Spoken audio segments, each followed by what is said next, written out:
سلااوان لەبێ ئەم کاتتان باش ئێرە کۆلێژی هوەرە لە ناوزانکۆی سلێمانی ئەمڕۆ لێرە یەکێک لە کتێبخانەکانی ناو ئەم کۆلێژە بە ناوی مامۆستا و هوەرمەندی دیاری کورد و هەم نووسەرێکی بە توانای کورد مامۆستا یاسین قادر بەرزنجیەوە ناونراوە.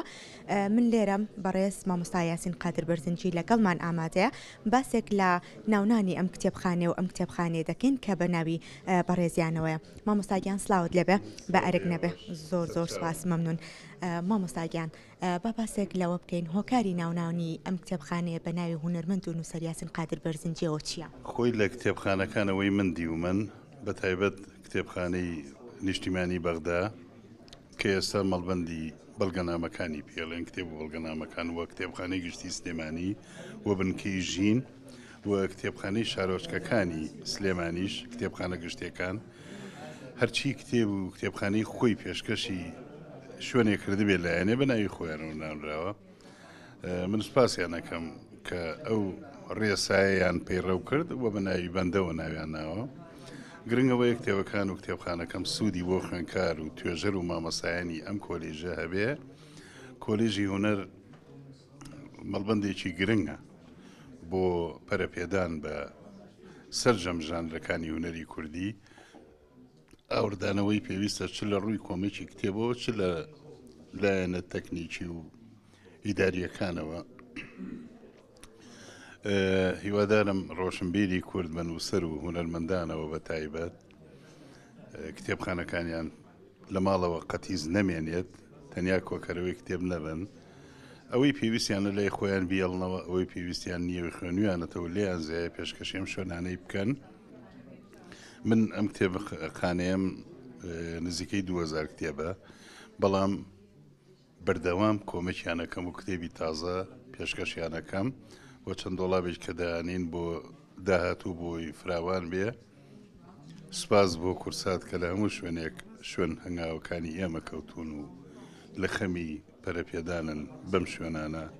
مامۆستاگیان کورسات هەمیشە وەک نەریتێکی خۆی ئەوە بە ئەرک و بەرپرسیارەتی خۆی ئەزانەکە خزمەت بە ئەدیبان و نووسەران و بوارە جیاوازەکانی تریش بکە. مامۆستا با باسێک لە بیرۆکەی ئەم کتێبخانەیە بکەین کاتە کتێبەکان کتێبی خۆتن و ئەم بیرۆکەیە بیرۆکەی خۆتە کە ئەمڕۆ لە نێو کۆلێژی هوەردا کتێبەکانت پێشکەش کردوون؟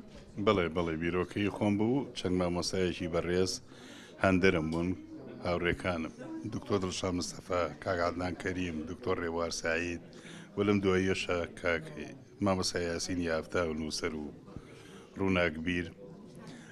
ئەم هەنگاوە پەلەم لێ کرد و هەر خۆشم لە هاوکاری خوشکەژین و ئەمیداری پێشووی کتێبخانەیە لەگەڵ مامۆستا شێرزاد سەعیدی پسپۆڕی زانستی کتێبخانەکان پۆلێنمان کرد. بناغەیەکمان داناوە کە چەند فراوان بێت لە جێی خۆیان کتێبەکان دارێن.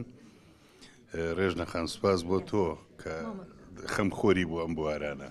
سپاس مامۆستاگیان. ناونیشانی کتێبەکان زیاتر چی لە خۆ دەگرێت؟ لە هەموو بوارەکانەیە لە زانیاری گشتیەوە تا جوگرافیا و مێژوو، بەڵام زۆر شتی تر لای خۆم ماون دەرفەت نەبوو تا ئێستا کۆیان کەم و بیانێنم. ئەوە گۆبارە هوەریەکان کتێبە هوەریەکان کتێبە ئەدەبیەکانی تر لە زۆر کاییترە. وەگوتم داهاتوو ئەم کتێبخانەیە دەوڵەمەندترەکەم. سەرکەوتن بۆ بەڕێستان مامۆستا ناونانی کتێبخانەیەکی لەم شێوەیە بە ناوی یاسین قادر بەرزنجیەوە چمانایەک بە تۆ دەبەخشێت؟ مانای ئەوم پێبەخشێ کە هەنگاوەکە لە ژووی خۆیان بووە. مانای ئەوم پێبەخشێ کە زیاتر کۆمەکیان کەم کە شاناز بم بەو ناوەوە کە زیاد لە نیو سەدەیە لە بوارەی هوەر و نووسین و ڕۆژنامە نووسی و وەرگێڕانە کارەکەم. هیوادارم هاوڕێکانمان چاو لەم هەنگاوە بکەن و سەرکەوتن و سەرفرازیش بۆ ئێوە. ناونانی کتێبخانەکان بە ناوی زۆرێک لا هوەرمەندان یاخود ئەدیبەکانەوە تا چەند لە کوردستانە بۆ تەنەریت؟ هەیە کتێبخانەی گشتی هەمووی بە ناوی ئەوانەوەی کە پێشکەشی کردوون بنکەی ژین و شوێنانی تر لە هەولێر کتێبخانەی گشتی هەولێر. ئەمە کارێکی ڕەوایە و لە جێی خۆیەتی بۆ ئەوەی ئەو ناوانە دوای نەمانی خۆشیان لە کتێبخانەکانە بە درەوشاوی بمێننەوە. بەڕێستان وەک هوەرمەندێک هەم وەک نووسەرێکیش ئەمەوێت ئەوە بپرسم کە تا چەندێک گرنگیتان بە ئەو بوارە هوەریە داوە وەکە زانین کە لە کتێبخانە کوردیەکاندا کتێبی هوەری کەمتر هەیە. لێرە بیرتان لەوە کردوتەوە وەک سەرچاوێک بۆ خوێندکارانی کۆلێژی هوەر بتوانن سوود لە کتێبە هوەریەکان وەربگرن؟